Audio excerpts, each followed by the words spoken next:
We all have a day one.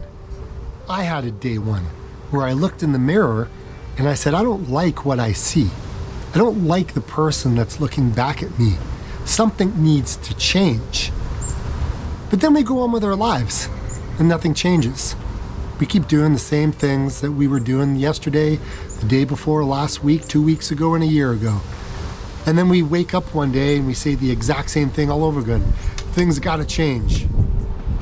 But nothing ever changes. So what do you do? Like, how do you make that change? Something has to come inside your head and kind of rattle my brains around for me to make a change. And for me, my day one was 4 years ago. And it's when I was looking at this picture right here, and I didn't like who I saw. I didn't like what was looking back at me. And that was when I said, it is time to do something about this. And I started using the Maffetone method. That was 4 years ago. I want you to stick around to the end because I think it's really important to see what the results can look like for you. I use the Maffetone method on and off because I wasn't running the whole entire 1,500 hours all at my Maffetone pace. I changed things up. I made mistakes. I did things I wasn't supposed to do. But you know what? It's my story. They're my mistakes to make. Look, I was fat, I was unhappy, and I was literally just trying to find that one thing that I could focus on to get me back running again. And running, to me, was an outlet. It was good for my mental health. It was good for me because I love movement. I love the trails. I love the feeling of what it's like to exert energy. I wanted to get these feelings back because I had lost my way. So I took up this obscure, crazy 180 minus your age Maffetone method. And I'm like, let's see where this takes me. I've seen a lot of benefits. I've seen a lot of frustration. I've seen a lot of anguish in those 4 years. I didn't know it at the time, but my life was about to change. For the good, the bad, and the ugly. You see, I was looking for something different. I didn't want to do the same kind of training as I was doing for the past number of years. And so I thought that this would be like an adventure. It would allow me to stay injury-free as it promoted. It would allow you to run faster at the same heart rate as it promoted, to burn more fat as fuel as it promoted, how to lose weight, how to be able to run longer and further with the less effort. All of these things that wasn't happening with me. I had bonked in one of the marathons that I had done. I didn't do well. Yeah, sometimes it happens. You gotta walk. Start cramping up. Boston's obviously out for this run. And I was coming off of this negative headspace over the years, and I lost my love for the sport that I once loved. And I just wanted to get it back. That's all. Just wanted to get it back. Consistency is the key for all of this. And to me, that was very hard for me to accept. I just wanted to hack my way into running faster, but it's not like that. It takes time. And there's so many other components that come along with this. And we have these pillars that we need to make sure that we can get there. Because if one of the pillars falls, they all tend to go. Sleep, stress, consistency, the food that we eat. These things make a difference in our lives. And I'm gonna tell you, they make a major difference in my running and in my results. If you're looking at yourself and you're going, yeah, okay, sure, Dave, whatever, you may not be ready. You may not be ready to make that change. You haven't hit your rock bottom. I don't know where your rock bottom is. Heck, I didn't know where my rock bottom was, but I found it. If you start using the Maffetone method, you're gonna be frustrated just like I was. Because think about this. If you're not running and you can only walk using this whole 180 minus your age thing, it's not because of the method, it's because of your aerobic fitness. It's where you're at. And that was a hard pill for me to swallow because I didn't want to accept the fact that I had gained a lot of weight over the years and I wasn't that person who ran a couple of marathons and did fairly well. Accepting where I'm at was humbling.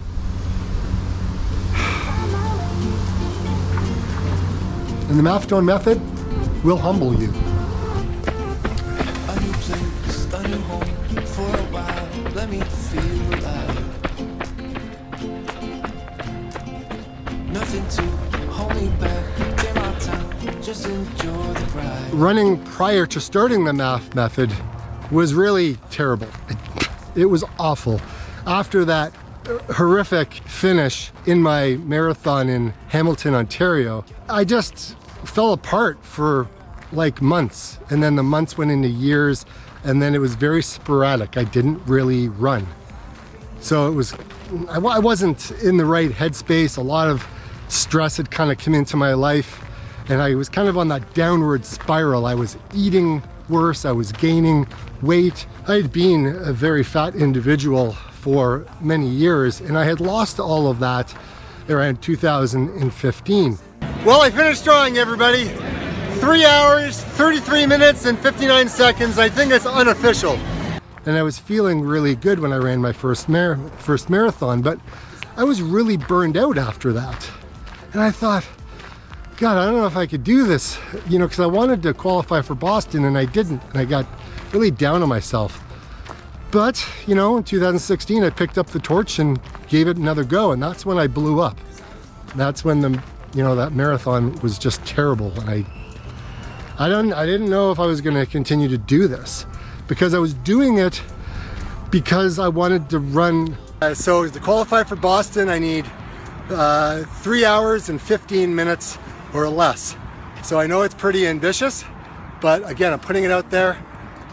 A marathon in Boston, and I had to qualify for this thing. Instead, I could have looked at it and went, wow, why don't I just take a number of years and just try to slowly get better year after year, as opposed to just kind of putting it all out there and trying to make it all happen in a year. I think that's what really was my destructive point. Let's talk about my achievements on my first year. I've made a couple of videos about this, but I wanted to wrap this up in a 4-year cycle. So let me just look at my notes that I have in my hand. So we talked about the 4 pillars, okay? Food, stress, sleep, consistency, right? These are all really important things that you need to be able to have dialed in if you're gonna see success using the Maffetone method.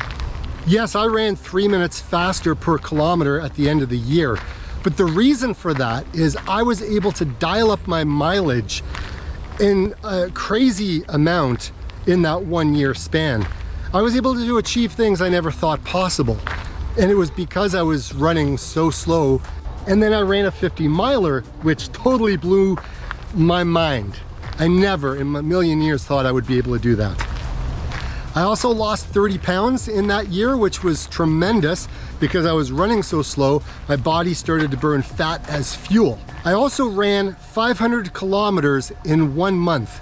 I followed up by another 500 the following month. This was unprecedented, and I didn't really realize that I was doing it only because it was so flippin' easy. Learning to be a fasted runner and being able to run for 2 hours for like a full week, and then another week after that, and another week. I mean, that's how I was able to get to those levels of success. Being able to put in that mileage really made a big difference using the Maffetone method. And being able to run longer and not get tired is just something that it was amazing to see as well. because one of the things that I always dealt with was getting tired running and getting burned out. And I was able to train my aerobic base to be able to run longer at the same heart rate and burn fat. Like, how awesome is that when you really think about it? Year 2 was a little different. It was actually very different. I got hurt. And the reason I got hurt is because I was running so much that I wasn't giving my body any recovery. I was compensating because I was out of alignment. The movement that I had just wasn't there. And so because of that, I wasn't running straight. I'll just leave it at that. I was pretty bad. I was pretty broken. So I learned a lot about recovery during this time. I also started to learn a lot about the whole recovery with base building, and I also learned a lot when it came to strength training. I wanted to get stronger. I wanted to fix my issues. And so I started to incorporate strength training into my routine to be able to make sure I kept those injuries at bay. But I also dealt with shin splints. When I started running again, that fought later on, that in my second year, I was dealing with running way too fast and picking up some painful shin splints that took quite a few months to get rid of.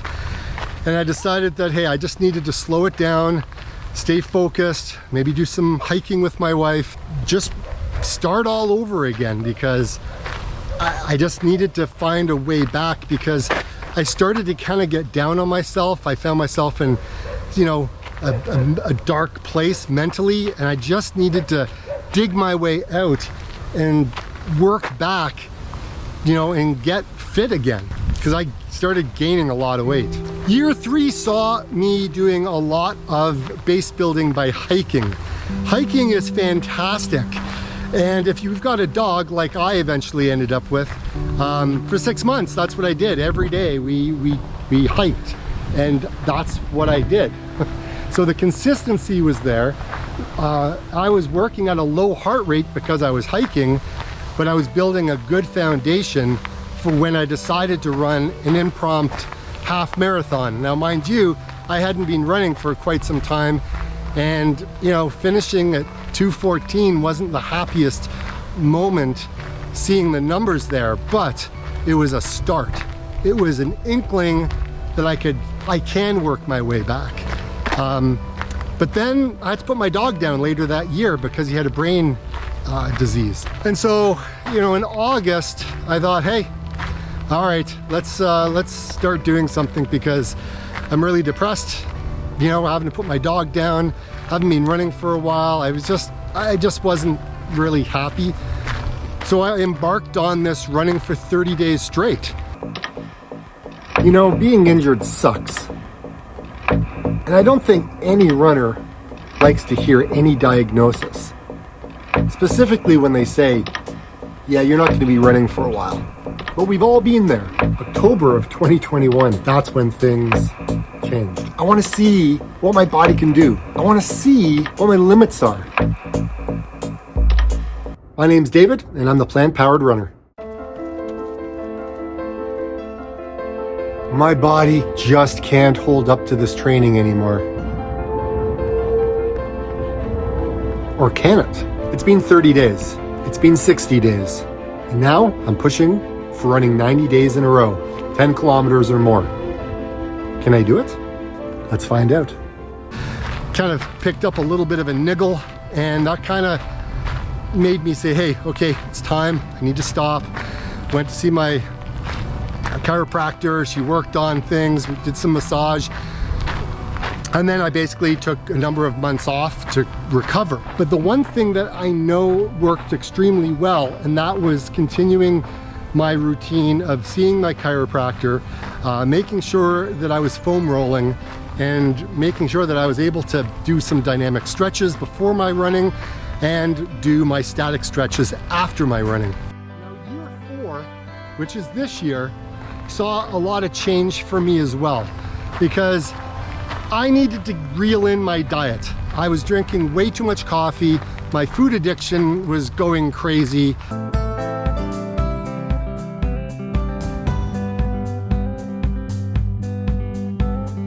Narrow streets and dusty roads I've lingered on for far too many years. Oh no. Oh my God. I've wandered down the city, taking pity on myself through my fears. I think I'm gonna cry. All that hard flipping work that I've done over this past year, and I got nothing to show for it. It didn't matter how much I ran, I didn't lose any weight because I was just running and I was eating all the calories back, and that sucked. So I was dealing with that. But I was also trying to get consistent again, and the consistency started to come back, and I was like, you know what, I'm finding a groove, I'm finding my zone, I'm finding that things are great. And again, I kept running in, you know, in zone 2, but sprinkled in with some Maffetone training as well. Understanding my running goals, guy, I can't tell you how important that is, specifically if you're running using the Maffetone method, because it's slow. And as you run slow, it's not like it's an exciting day, because it's kind of like you're doing the same thing every day. Slow running. And how exciting is slow running, right? Slow running can be exciting when you start to see results. So because I started to run in zone 2, I was running. Like, I was able to run, and that was a wonderful feeling. But I wanted to get back to my Maffetone training.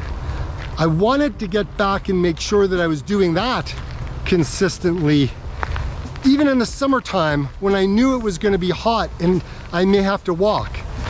And one day I woke up and I'm like, Dave, this is happening again. And I started to go down that path. And so far it's been working extremely well. Now you got to remember, running is a journey, it's an adventure, it's not a destination. And I've had to remind myself with that over and over and over again. And so dealing with the weather has been challenging. Dealing with the food that we eat has been challenging. Dealing with coffee, dealing with sleep, dealing with inconsistency, and dealing with not necessarily running enough mileage to be able to see the results. These have been challenges. They've been very difficult for me to wrap my mind around. But in the last 2 weeks, things started to shift. I went on a trail run up to Lake Eugenia. I'm broken. I'm outside my comfort zone now. It's hard. I haven't given up. I haven't stopped. I've continued. I will continue. And I will never give up my dreams. Sometimes there are setbacks. Sometimes there's lost hope. Sometimes there are struggles. But that's the part of running. And that's when I figured things out, right?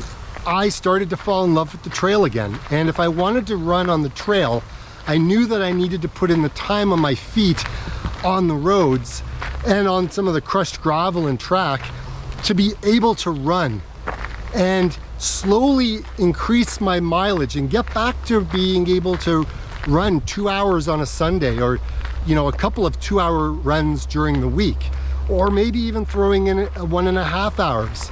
You know, I wanted to kind of get back into this because I have been there and I've experienced it and I've seen the results, and it's been amazing to see how far I can come using this method. Now, I did tell you that I also do like to run fast. However, I will only do that when I start to see plateaus, because when I see a plateau, I know that it's time to shift up my running. And that I will do. That will happen. It's inevitable. It's always going to happen to all of us runners. I think it's important to be transparent and honest with you guys, like I am in all of my videos.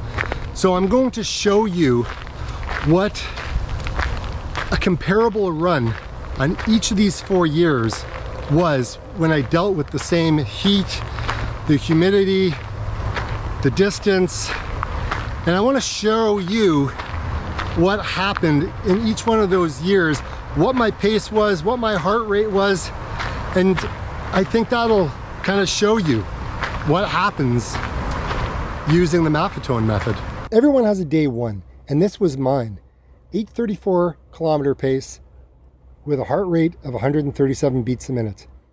That's where I started, and it was slow. An hour and 25 minutes, close to an hour and 26 minutes for 10K. The following year, after 1 year, at this time in August, I ran a 6:24 with a heart rate of 139. Now, I'm pretty excited with that because I know that I dropped it almost another minute by the time I did my final 1 year. But in year two, in 2021, it was 8:55 with 133 beats per minute. And the reason why that was so low is because I was walking a huge amount. And it really was, it sucked. It was not easy. It was very challenging to overcome that. Now in year three, which was in 2022, last year, my pace was 7:17, and I had a heart rate of 138 beats a minute. This was much better, but this was just before I started doing my 30-day, 60-day, 90 days of running in a row.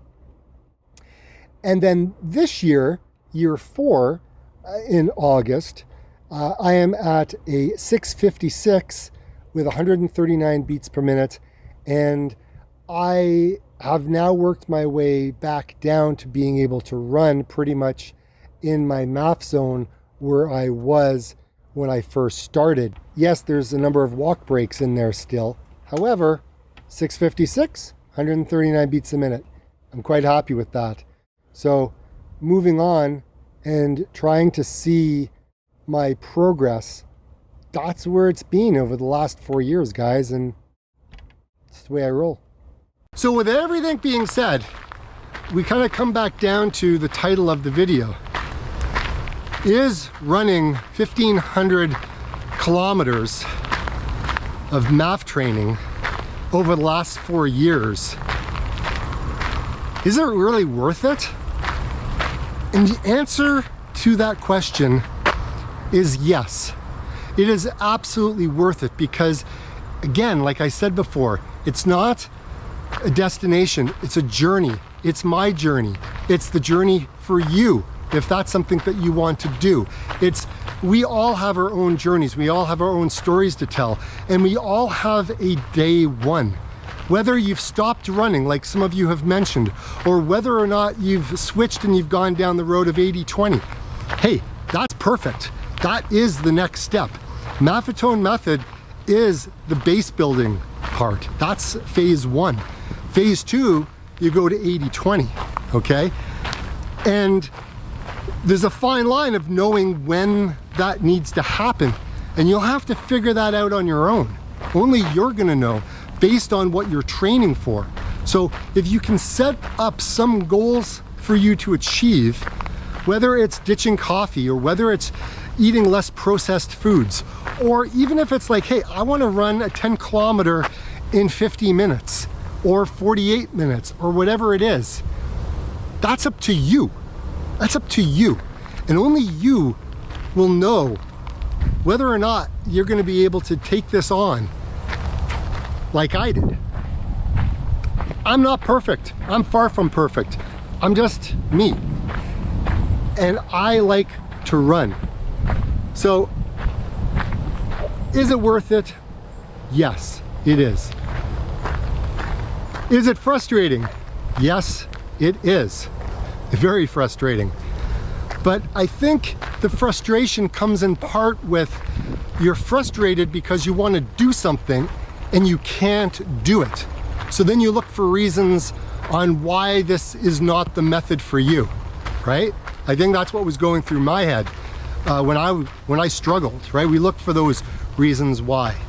And really it comes down to us as runners, right? What we do to our bodies on a daily basis, the crappy food that we eat, the lack of sleep we get, the stress that we're under on a daily basis.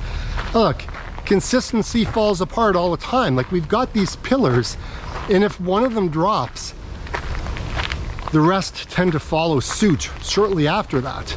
So from me to you, you have to protect what you value. You have to protect what's right for you. And at all costs, you have to protect yourself from all the negativity that comes your way, whether it's coming from you or whether it's coming from somebody else. Because if you allow the negativity to reach in and take hold, the pillars start to fall. And then when they fall pretty fast. And you're gonna find yourself sitting on a couch going, "Oh, is me, I'm the victim, blah, blah, blah. I should be doing this and I should be doing that." But shoulds never get you into action, right? You have to figure out what drives you as a person, because if you don't know what that is, right? If you don't know what that one thing is that's gonna get you out the front door and go for your run, then what are you doing, right? That's what I've learned in these 4 years. And it's a lifestyle change that I've been on. And if anyone else decides to take up the gauntlet and change their life, this is what I recommend.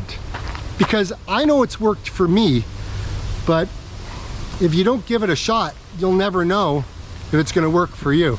I've put all kinds of other videos together, and I've been thinking about, what video could help somebody else deal with what they're going through.